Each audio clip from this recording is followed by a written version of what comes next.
Hello you lovely people, and welcome back to my channel Cook with Joy. In today's video I'm going to be sharing 3 Thanksgiving dishes with you all.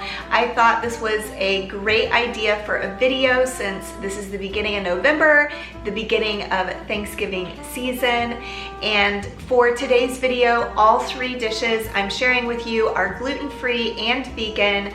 I'm going to be sharing my most favorite pumpkin pie recipe with you, and I have tried several gluten-free, dairy-free, vegan pumpkin pie recipes over the years, and this is by far my favorite one. And I'm also sharing 2 side dishes with you, a green bean casserole dish and also some whipped sweet potatoes.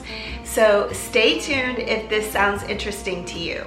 Also, I did want to mention this is a collaboration video. Every first Friday of the month, my friends Tiffany from Small Town 6 and Jessica from Jessica Myros host this great collaboration where a group of us come together to share whatever recipe we would like to share for Foodie Friday. So this is what I'm sharing with you for my Foodie Friday recipes. I hope that you enjoy. Okay, for this first recipe, this is going to be the whipped sweet potatoes, and of course you will need sweet potatoes. You will also need some maple syrup, some vegan butter, this is Earth Balance, and then cinnamon, chili powder, cayenne pepper. Hang with me, we're gonna talk about this in just a minute. Pecan pieces and mini marshmallows. If you do want this to be vegan, you need to make sure that you get the vegan marshmallows. You can find these at Trader Joe's. Okay, so I'll be honest with you, I do not ordinarily put chili powder or cayenne pepper in my whipped sweet potatoes. Usually I will use cinnamon and nutmeg, but I came across this recipe for roasted sweet potatoes that had a spicy flair to them with chili powder and cayenne pepper. And you know what? I'm gonna give it a try here with you. I will let you know how it is. If it's bad, then I can just give you the recipe that I usually use for these whipped sweet potatoes, or this. It's really like a sweet potato casserole, but I did want to give this a try because it sounded so good, and I love using unique flavors in our dishes. I think so often we don't think to put different flavor combinations together and they turn out to be really good. So I'm gonna give that a try, but I am gonna start by peeling my sweet potatoes and going ahead and boiling them before I assemble this casserole.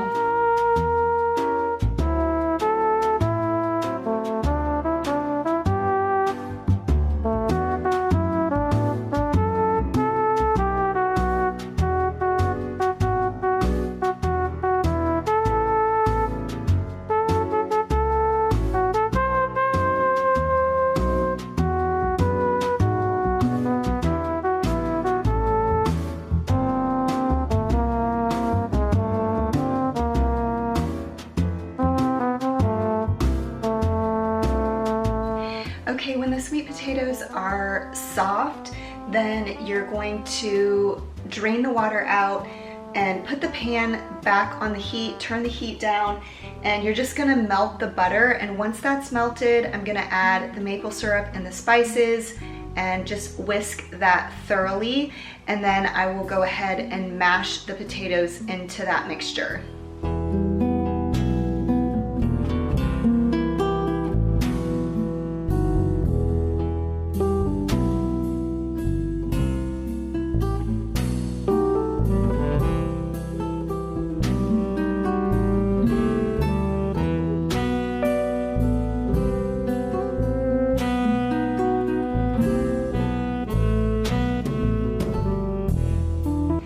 Okay, the next recipe that I'm going to share with you is a green bean casserole recipe, and it was inspired by a recipe that I found in this cookbook, Celebrations by Danielle Walker. I can link this cookbook in my description box below, but I did tweak her recipe because I wanted to make this vegan friendly, and her casserole called for ingredients that were not vegan, so I'm going to change it up a little bit so that I can make this vegan, but it is gluten-free and vegan. Okay, so for this recipe, you will need green beans, of course. And I did want to say I'm halving her recipe because her recipe was for 10 to 12 people and I'm only cooking for 4 people. And you will also need some raw cashews, and you will need to make sure you soak them. You will also need olive oil, mushrooms, shallot, garlic, water, vegetable broth, salt and pepper, and you will also want some fresh thyme. And then for the crispy topping, you will be using a shallot and some vegan butter. Before I get started on the sauce, I am going to blanch these green beans by just putting them in a pot of boiling water for 3 to 5 minutes and then transferring them to a bowl of ice water and then draining that just to prepare them before I bake them in the oven with the sauce. Okay, to start this sauce, I am going to chop up the mushroom, shallot, and garlic and saute that in some olive oil here. And as always, I would like to remind you to be sure to check out my description box if you need any of the exact ingredients for anything that I'm preparing.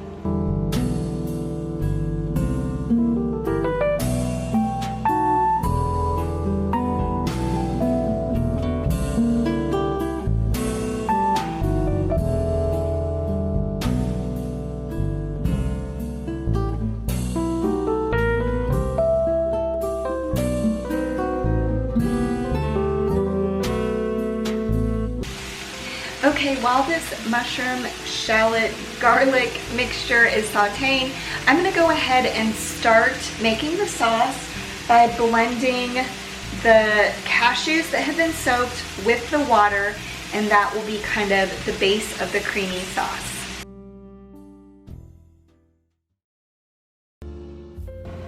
Next up, I'm going to be adding the mushroom mixture and the spices along with some of the vegetable broth to the blender and just pulse it to get the pieces to be more bite-sized, and then I'll mix in the rest of the vegetable broth and that will be the sauce.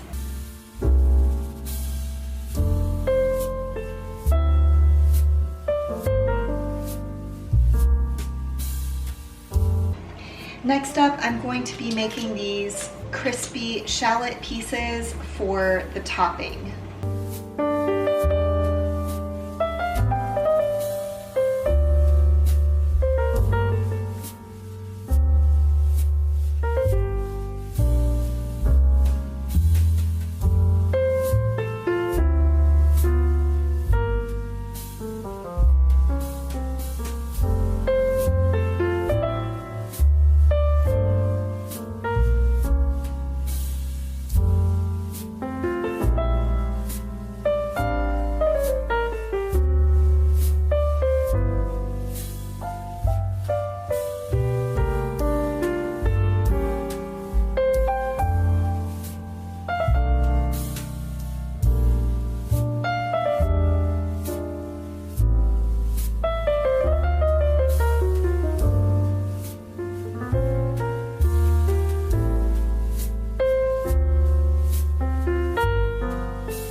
Okay, the third and final recipe I'm going to be sharing with you today is a gluten-free and vegan pumpkin pie.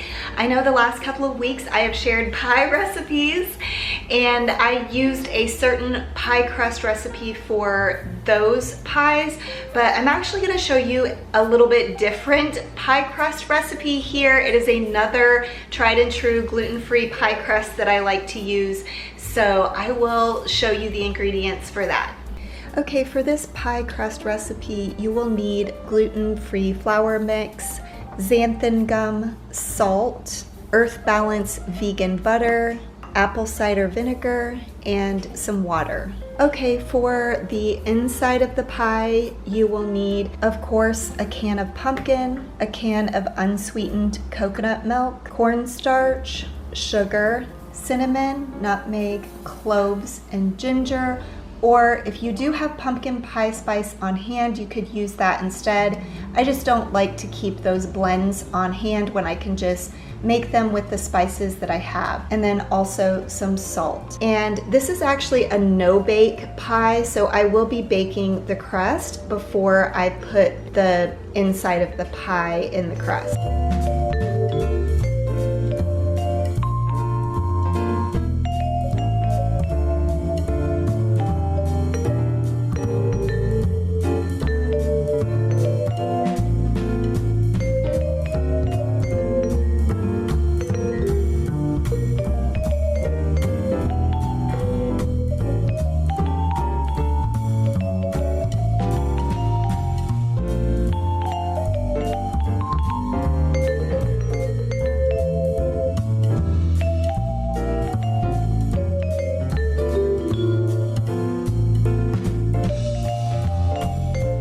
Okay, for the filling of this pie, it's really simple. You just take 1/4 cup of this coconut milk and set it aside because you're going to whisk that together with the cornstarch to act as a thickener. But I'm just going to bring the rest of the coconut milk along with the sugar to a boil, and then I will slowly add in the cornstarch milk mixture so that it thickens, and then you just add the other ingredients. It's super, super simple, but so delicious.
Okay, and now for the taste test. I'm actually just going to try the sweet potato casserole with you because that is the one that I was most excited to give a try and see how it turned out.